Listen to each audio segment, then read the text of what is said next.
me keep the glasses on so I don't get gassed out here.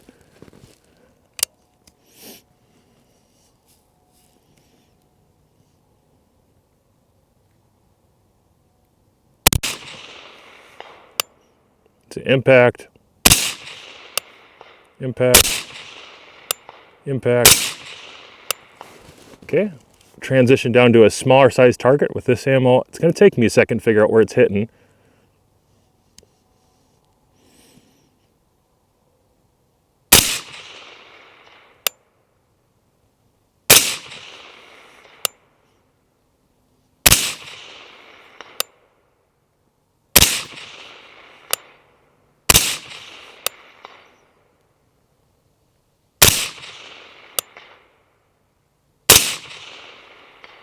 Okay.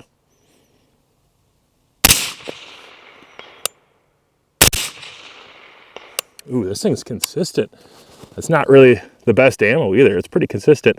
With a 10 power optic, absolutely, you can get this done even closer to sundown. I've got a plenty bright image.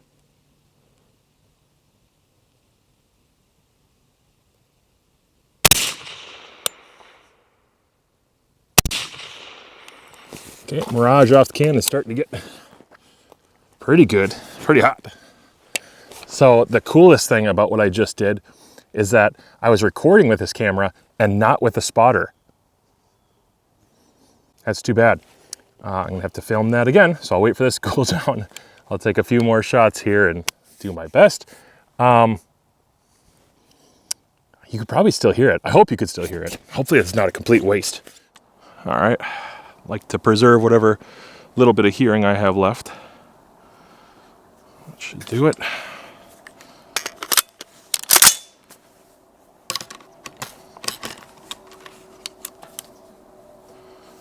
Let's do this on, let's go back to 5 power. And a little bit of illumination, definitely. Looks good.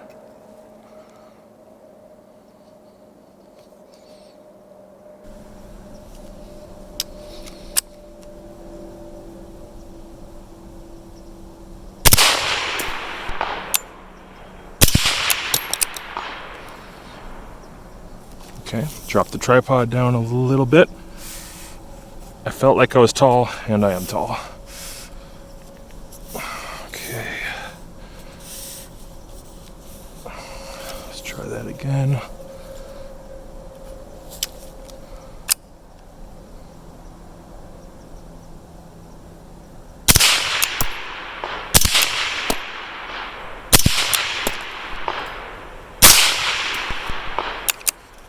That's pretty repeatable. Should go for the 8-inch, maybe. I'll push it up to 8 power.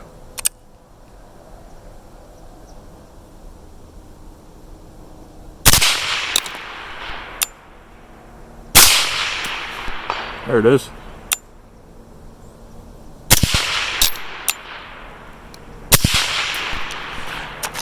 Ah, that's fun.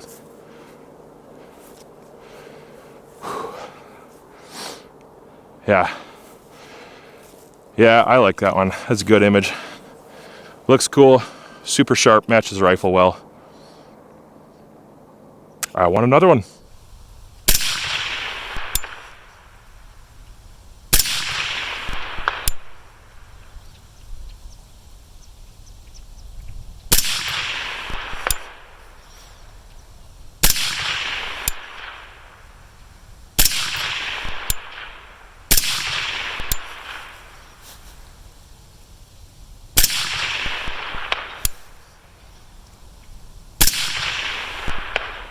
Okay, so it's more like probably 1.3. 1.1 just wasn't enough, which makes sense. I think 1.3 at 330 yards with this barrel actually makes more sense. Those targets actually ring pretty well and they move well. The fact that they can articulate the way that they do just confirms the impact even with light loads. If I'm shooting just 223 at 600 yards, sometimes it's hard to tell on normal targets, static targets, or really big heavy targets. And you shoot a little set like that, and you can actually see them move, and flip, and you can kind of see a shimmer a little bit of which direction it might have hit, left side, right side. You can actually still get some feedback from the target like you would in PRS, which is really important to me. I like these targets. They're really high quality. They make a great sound, and the fact that they move is more fun. I do kind of get bored with shooting targets that are fixed in position and you can't get a lot of sound out of them, or you can't tell if you're even hitting them with light loads or 5.56 at distance. This one you can definitely tell, and I can still shoot it with the big stuff too, which I'm going to in a minute.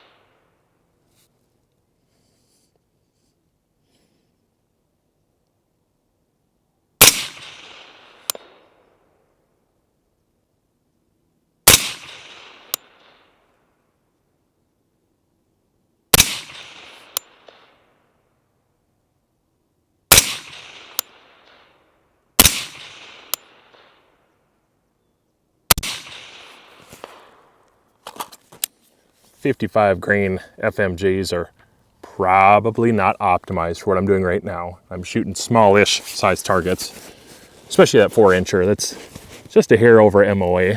I'm working back to 1 power, and I've got 100, 200, 300, 325 in front of me. I do really appreciate the 1 power on this. I did a little bit of close range shooting earlier when I first zeroed it. And there's some nice thick lines. One of the things I like about this is the illumination. I'll look into a bright spot here. Yep, it contrasts well even against a bright spot. And it's not the whole reticle, it's not everything. You basically got a portion next to the center dot and a portion vertically, so horizontally and vertically. You have just a little bit around there. It draws your eyes to the center. It's not the entirety of the reticle, so it's not distracting. And on 1 power, it's actually, if you set up your diopter right, it's a nice eye box. It is forgiving. And the trueness of the 1 power, it's close. Let's see. Yeah, so 1 power looks nice. Let's see what 1 power looks like on that IDPA. That 2/3, actually it's a 2/3 IPSC. Nobody shoots IDPA anymore, right? That old. Now on 1 power, that seems pretty far away.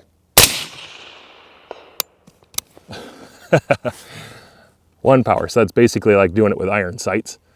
And I don't know which side I hit and all that. Let's do it on, can we do it on 2 power? Yeah. 2 power shouldn't be too much trouble.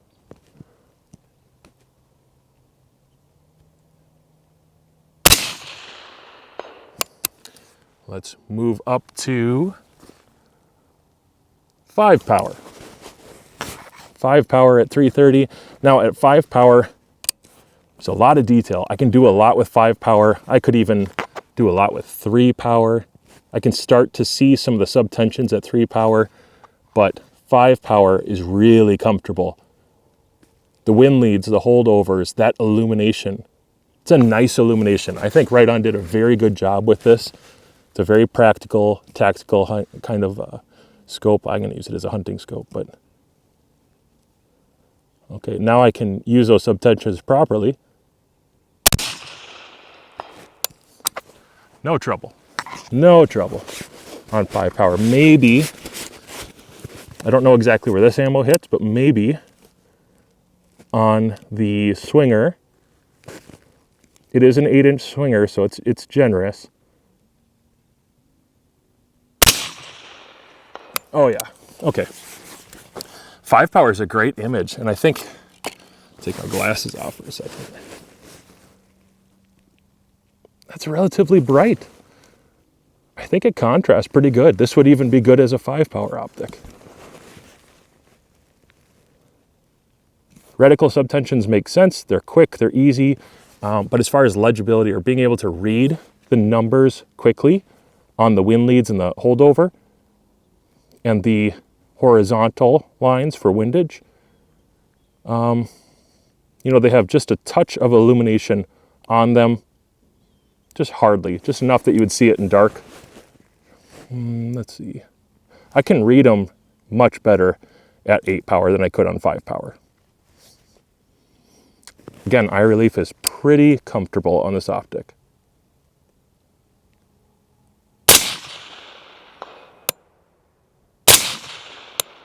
Come on. Where are those hitting?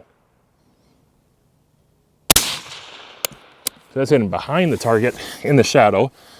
Not going to be able to pick that out super well. Can't quite tell which side I'm favoring, but consistent on the 8-inch target at least. Fighting Mirage a little bit over that can.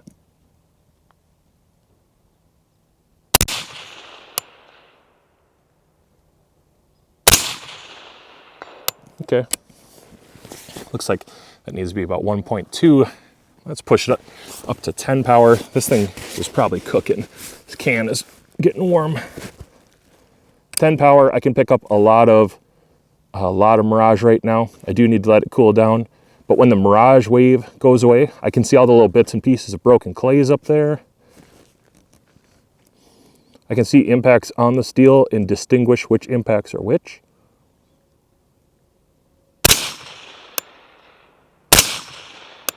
Okay, a little low.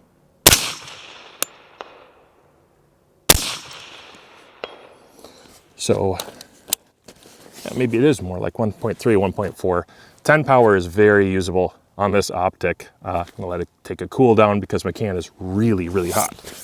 Okay, when it comes to the features, you have a non-locking diopter. It has a nice grip on the rear, with some like serrations built into it. Same thing with the magnification lever here. This moves really smooth. This is very well done. It does feel like the fit and finish is very high. Riton, just like any other brand. Riton has 3 tiers, I think, of optics, basically 3 tiers, just like a lot of people do. And their lower tier still feels really good to me, but their higher tier, it's just a noticeable improvement. Mostly in image, but as far as responsiveness of some of the dials and turrets, in my opinion, it seems like the higher priced items, their premium line of optics, just has a better fit and finish and feel. And functionality wise, again, their hunting line, some of their entry-level optics are still pretty good. They're actually really good at the price point, in my opinion. But the higher you go up, the price does reflect an increase in quality and for me, functionality. I like this one a lot because it does feel really smooth. You have 2 places you can put this little cattail or magnification assist lever. The first position doesn't make a lot of sense to me because it seems like it would always interfere. It would get basically underneath and run under the bottom. I've actually seen some people run it that way. I think they know something I don't, because I don't tend to like doing that. For me, I chose the furthest right position so that when I'm on 10 power, it is just right over here, easy to grab. Great for probably 3-gun, competitive shooters, people who need to rapidly adjust magnification for target differences and then identification. Maybe the tactical crowd would see benefit of that too. The illumination is phenomenal. Very good illumination. I like the off in between. I'm not a huge fan of stepless illumination knobs. This one has off in between, super tactile, like crispy basically on the illumination. And I think you'll get a good battery life out of these. Basically a watch battery. I am using the Riton mount, by the way. This is one of their QD mounts. It holds 0, it's tough. I have 2 of these. I have a brand new one and I have this one, which I've had for a couple of years. And they have not lost 0, even when I've flopped guns on the ground accidentally. This one's a 30mm tube. It doesn't take up a lot of rail space. They're easy to work with. Seems like good quality components. And the main thing is I can pop it on and off and it basically keeps 0 within, I'm gonna say a minute. Within a minute at 100 yards. Seems to keep 0. So that's good for me for an optic that I need to throw on and off and back and forth with reviews and that sort of thing. The elevation turret on this guy is a nice flat disc. The clicks, let's listen.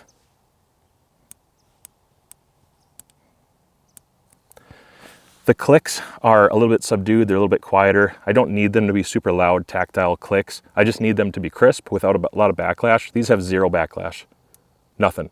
They're actually really nice, but they are capped for a reason. Let's keep this thing low profile, and although you can dial on it, it doesn't have a zero stop, so I probably won't. Elevation and windage both. Capped, really nice footprint. This is actually a fairly compact 1 to 10. I've got a few experiences with 1 to 10s, maybe 5 or 6, and this one is fairly compact. I've had some that are a little bit longer, especially a couple years back, and I've definitely had 1 to 10s with bad 1Xs, bad 10Xs, or a bad reticle. This has none of those issues, and a 30 millimeter keeps it lightweight for my AR. I like it. I think it's a winner. If you're in the kind of semi-tactical community or you need a defensive carbine, a 1 to 10 I think makes a lot of sense, especially if the 1 power is good, the illumination is good. This one has those things going for it. The mill reticle is preferable for me. You might not prefer that, but I think it's phenomenal. I like the large size contrast, and yet I can still use it on small targets downrange. Competition community, again, doing everything in tenths. It's just simple. Our minds think pretty well in breakups of 10. I think it's set up well for a lot of us who are used to mill radians. They do have other options if this isn't your cup of tea, but for me, I'm gonna push heavily, go for the mill radians if you can. I just think it's a very functional reticle, and once you start getting to exposed turrets, having matching units like that, it's gonna be faster for most of you. So then you have your hunters. And with a hunter, typically I'm gonna push you towards some of the other Riton optics that are built for hunting. Can you hunt with this? 100% yes. Would I? Probably, given I know what I'm going after, and I'm not gonna hunt at nighttime because you're gonna get a darker image on 10 power. It is gonna, constrict your field of view, but it's still a reasonable field of view. And if you're like a Minnesota hunter and you're hunting during the daytime for the most part, taking those early morning shots, you got a good illumination. I think it's a fairly bright image, even though it's an LPVO and you are restricted to this much light coming in right here. It's pretty good. So it fits well to me with the kind of law enforcement or defensive uses, competition use, absolutely. And then also hunters, I think you can make an application for it. That's one of the things I like about a 1 to 10 is it does have an increased flexibility. It's a multi-role capable optic, and this is a really nice one.